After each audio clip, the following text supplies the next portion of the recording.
नमस्कार, एग्जामरी में आपका स्वागत है। आज हम समास भाग 2 हल करेंगे।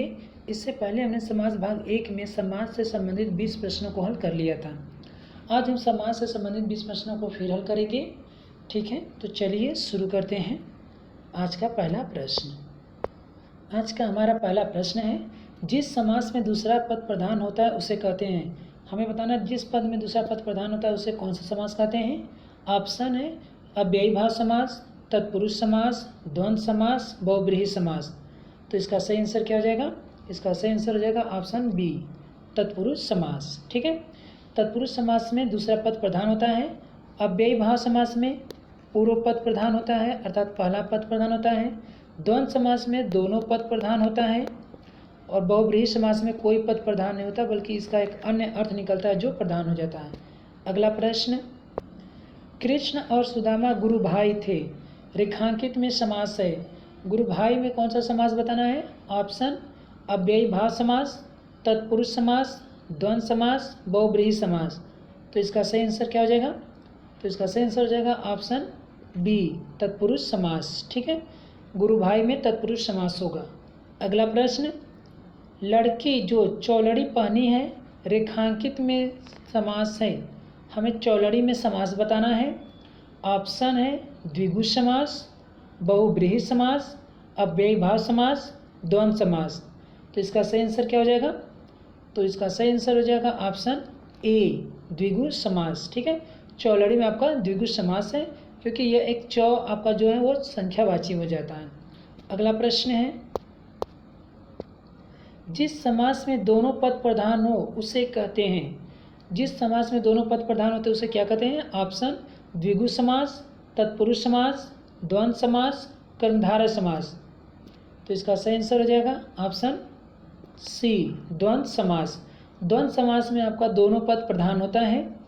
जब बाकी ऑप्शन की बात करें तो द्विगु समास, तत्पुरुष समास और कर्मधारय समास, ये तीनों के उत्तर पद प्रधान होते हैं। ठीक है, अगला प्रश्न है, जिस समास में पहले या बाद का कोई भी पद प्रधान नहीं होता उसे कहते हैं। हमें बताना है कि जिस पद में कोई पद प्रधान नहीं होता उसे क्या कहते हैं। ऑप्शन अव्ययीभाव समास, तत्पुरुष समास, द्वंद्व समास, बहुब्रीहि समास। तो इसका सही आंसर हो जाएगा ऑप्शन डी, बहुब्रीहि समास। बहुब्रीहि समास में कोई पद प्रधान नहीं होता, जब बल्कि एक अन्य पद का अर्थ निकलता है और वह प्रधान हो जाता है। ठीक है, अव्ययीभाव समास, अव्ययीभाव समास का आपका पूर्व पद प्रधान होता है। तत्पुरुष समास में आपका उत्तर पद प्रधान होता है। द्वंद्व समास में दोनों पद प्रधान होता है। इसका जिक्र मैं बार बार इसलिए कर रहा हूँ ताकि आप बार बार सुनेंगे और बार बार सुनने से ये याद हो जाता है। ठीक है, अगला प्रश्न, जिस समास में अर्थ की दृष्टि से उत्तर पद प्रधान और पूर्व पद गौड़ हो उसे कहते हैं। जिस समास में अर्थ की दृष्टि से उत्तर पद प्रधान हो और पूर्व पद गौड़ हो उसे कौन सा समास कहते हैं? ऑप्शन है द्विगु समास, कर्मधारय समास, अव्ययीभाव समास, तत्पुरुष समास। फ्रेंड्स, हमने समास भाग 1 में जब कर रहे थे तो मैंने शुरू होने से पहले समास के बारे में कुछ बात बताई थी, जिसमें मैंने बताया था कि द्विगु समास, हिंदी में द्विगु समास और कर्मधारय समास, ये दोनों आपके तत्पुरुष समास के अंतर्गत आते हैं। ठीक है, द्विगु समास, कर्मधारय समास और तत्पुरुष समास, ये तीनों के उत्तर पद प्रधान होते हैं, लेकिन हिंदी में द्विगु समास और कर्मधारय समास दोनों तत्पुरुष समास के अंतर्गत आते हैं। ठीक है, तो इसका सही आंसर हो जाएगा ऑप्शन डी, तत्पुरुष समास। और अव्ययीभाव में आपका पूर्व पद प्रधान होता है। ठीक है, अगला प्रश्न है, यथाशक्ति में कौन सा समास है? यथाशक्ति में समास बताना है। ऑप्शन बहुब्रीहि समास, अव्ययीभाव समास, तत्पुरुष समास, द्वंद्व समास। तो इसका सही आंसर क्या हो जाएगा? इसका सही आंसर हो जाएगा ऑप्शन बी, अव्ययीभाव समास। ठीक है, यथाशक्ति में आपका अव्ययीभाव समास है। यथाशक्ति, शक्ति के अनुसार इसका विग्रह हो जाएगा और यथा आपका जो है अव्यय है। ठीक है, इसलिए यह अव्ययीभाव समास हो जाता है। अगला प्रश्न 28 नंबर, धनुर्बाण में किस तरह का समास है? धनुर्बाण में आपको समास बताना है। इसका ऑप्शन है तत्पुरुष समास, द्वंद्व समास, कर्मधारय समास, बहुब्रीहि समास। तो इसका सही आंसर हो जाएगा ऑप्शन बी, द्वंद्व समास। धनुर्बाण में आपका द्वंद्व समास है, धनुर्बाण का विग्रह होगा धनु और बाण। ठीक है, अगला प्रश्न 29, शोकाकुल में समास है, शोकाकुल में समास बताना है। ऑप्शन तत्पुरुष समास, कर्मधारय समास, बहुव्रीहि समास और अव्ययीभाव समास। तो इसका सही आंसर क्या हो जाएगा? तो इसका सही आंसर हो जाएगा ऑप्शन ए।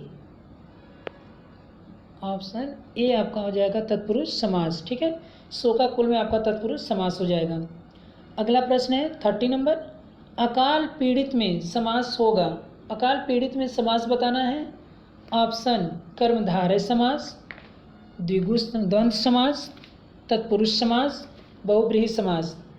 तो इसका सही आंसर हो जाएगा ऑप्शन सी, तत्पुरुष समास। ठीक है, अकाल पीड़ित का समास विग्रह होता है अकाल से पीड़ित। ठीक है, तो इसका सही आंसर क्या हो जाएगा? ऑप्शन सी, तत्पुरुष समास। अगला प्रश्न है 31 नंबर, जय पराजय में कौन सा समास है? जय पराजय में हमें समास बताना है। ऑप्शन द्वंद्व समास, कर्मधारय समास, द्विगु समास, तत्पुरुष समास। तो इसका सही आंसर क्या हो जाएगा? इसका सही आंसर हो जाएगा ऑप्शन ए, द्वंद्व समास। ठीक है, जय पराजय में हमारा द्वंद्व समास होगा, जय और पराजय। इसमें आपका दोनों पद क्या है? प्रधान है। अगला प्रश्न 32 नंबर, पड़कुटित शब्द का समास है, पड़कुटित शब्द का समास बताना है। ऑप्शन तत्पुरुष समास, कर्मधारय समास, द्वंद्व समास या बहुव्रीहि समास। तो इसका सही आंसर क्या हो जाएगा? तो इसका सही आंसर हो जाएगा ऑप्शन ए, तत्पुरुष समास। ठीक है, पड़कुटित शब्द में तत्पुरुष समास होगा। ठीक है, पड़ की कुटी या पत्ते की कुटिया। ठीक है, अगला प्रश्न है 33 नंबर, सिंहद्वार शब्द में समास है, सिंहद्वार शब्द में हमें समास बताना है। ऑप्शन तत्पुरुष समास, कर्मधारय समास, अव्ययीभाव समास या इनमें से कोई नहीं। तो सिंहद्वार शब्द में कौन सा समास हो जाएगा? यानी सिंह का द्वार। ऑप्शन ए, तत्पुरुष समास। ठीक है, सिंहद्वार में आपका तत्पुरुष समास हो जाएगा। अगला प्रश्न 34 नंबर, कोशकार शब्द में समास है, कोशकार शब्द में समास बताना है। ऑप्शन है तत्पुरुष समास, अव्ययीभाव समास, कर्मधारय समास, द्विगु समास। तो कोशकार शब्द में कौन सा समास हो जाएगा? इसका सही आंसर हो जाएगा ऑप्शन ए, तत्पुरुष समास। ठीक है, कोशकार में तत्पुरुष समास हो जाएगा। अगला प्रश्न 35 नंबर, यथोचित शब्द में समास है, यथोचित शब्द में हमें समास बताना है। ऑप्शन है कर्मधारय समास, बहुव्रीहि समास, तत्पुरुष समास या अव्ययीभाव समास। तो इसका सही आंसर क्या हो जाएगा? तो यथोचित शब्द में आपका अव्ययीभाव समास हो जाएगा। ठीक है, ऑप्शन डी, अव्ययीभाव समास। यथोचित, यथा ये जो है आपका कौन सा हो जाएगा? अव्यय हो जाएगा, इसलिए यह अव्ययीभाव समास हो जाएगा। ठीक है, अगला प्रश्न है 36 नंबर, नरभक्षी शब्द में समास है, नरभक्षी शब्द में समास बताना है। ऑप्शन है बहुव्रीहि समास, तत्पुरुष समास, कर्मधारय समास या द्विगु समास। तो इसका सही आंसर हो जाएगा ऑप्शन बी, तत्पुरुष समास। ठीक है, नरभक्षी में कौन सा समास है? तो नरभक्षी में आपका तत्पुरुष समास हो जाएगा। ठीक है, अगला प्रश्न 37 नंबर, नीलांबर शब्द में समास है, नीलांबर शब्द में समास बताना है। ऑप्शन ए तत्पुरुष समास, कर्मधारय समास, बहुव्रीहि समास या द्विगु समास। तो इसका सही आंसर हो जाएगा, इसका सही आंसर क्या हो जाएगा? सी, ऑप्शन सी, बहुव्रीहि समास। ठीक है, नीलांबर में आपका बहुव्रीहि समास हो जाएगा। नीलांबर का एक विशेष अर्थ निकलेगा आकाश। अगला प्रश्न, सप्तर्षि में समास है, 38 नंबर, सप्तर्षि में समास बताना है। ऑप्शन है तत्पुरुष समास, अव्ययीभाव समास, द्विगु समास, द्वंद्व समास। तो इसका सही आंसर क्या हो जाएगा? इसका सही आंसर हो जाएगा ऑप्शन सी, द्विगु समास। ठीक है, सप्तर्षि में आपका द्विगु समास हो जाएगा। अगला प्रश्न 39 नंबर, नीलोत्पलम में समास है, नीलोत्पलम में समास बताना है। ऑप्शन कर्मधारय समास, बहुव्रीहि समास, अव्ययीभाव समास या तत्पुरुष समास। तो इसका सही आंसर क्या हो जाएगा?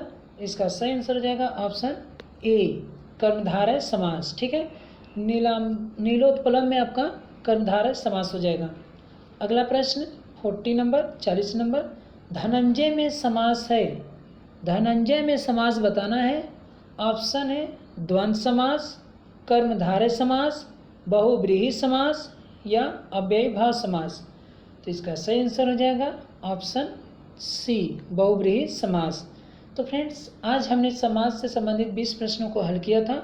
हमने समास से संबंधित समास भाग 1 और समास भाग 2 कुल मिलाकर के 40 प्रश्नों को हल कर लिया। ठीक है, धन्यवाद।